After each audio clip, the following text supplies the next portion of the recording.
चुनावी मैदान में बीजेपी का हमला, डॉक्टर पोद्दार ने गिनाई कमियां। पश्चिम बर्धमान जिले के आसनसोल स्थित कुल्टी विधानसभा क्षेत्र के बीजेपी विधायक एवं उम्मीदवार डॉक्टर अजय कुमार पोद्दार ने आज दोपहर करीब 12 बजे कुल्टी के गांगुठिया इलाके में चुनाव प्रचार के दौरान मीडिया से बातचीत की। इस दौरान उन्होंने राज्य सरकार और आसनसोल नगर निगम पर जमकर निशाना साधा। उन्होंने कहा कि लोगों की सबसे बड़ी शिकायत यह है कि आसनसोल नगर निगम ने बीते कई वर्षों में कोई ठोस काम नहीं किया है। उन्होंने आरोप लगाया कि क्षेत्र में न तो सही तरीके से पानी की व्यवस्था है और न ही नालियों की स्थिति ठीक है।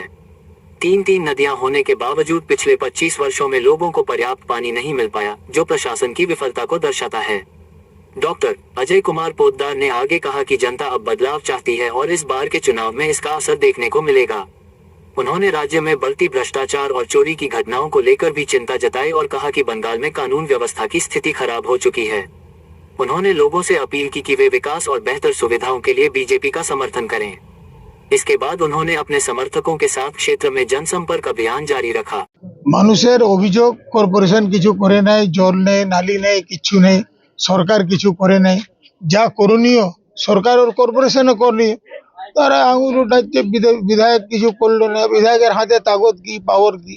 তোরাই হাতে তো সবকিছু আছে। 25 বছর থেকে অটল বিহারী বাজপেয়ী তোদেরকে 3,00,000 কোটি 3,300 কোটি টাকা দিয়েছিল জলের জন্য। 25 বছরে জল দিতে পারেন নাই। 3টা নদী থাকা সত্ত্বেও, একদিকে দামোদর, একদিকে অজয়, একদিকে বরাকর নদী, সব জায়গায় টাঙ্কি বানালে কি ক্ষতি ছিল?